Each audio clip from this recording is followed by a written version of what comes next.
نظمت صباح اليوم خرجة سياحية إلى حي القصبة العتيق في إطار فعاليات الأيام السينمائية لفيلم التراث، وذلك في طبعتها الثانية تحت شعار تراث رافد اقتصادي وسياحي، حيث خرج المتربصون رفقة مؤطرين ومختصين في مجال التصوير السينمائي لإجراء ورشة تطبيقية على مستوى القصبة، ونتعرف على المنطقة على المنطقة وتاريخها العريق. التغطية لفلا ليلي.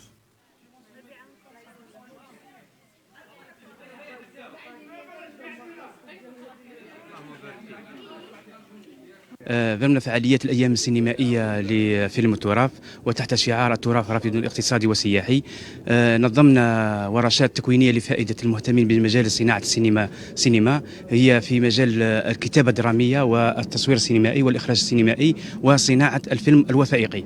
ضمن هذه الفعاليات الورشات كانت على مدار يومين. في يوم الثلاث نظمنا خرجة تصويرية سياحية لفائدة الطلبة المتربصين إلى حي القصبة العتيق، ويعتبر حي القصبة العتيق هذا من التراث الجزائري، حيث خرجوا المتربصين لمشاهدة التراث وعملية مراحل إنتاج الفيلم الوثائقي من الفكرة إلى الإخراج. كانت لنا مشاركة في ورشات الأيام السينمائية للتراث.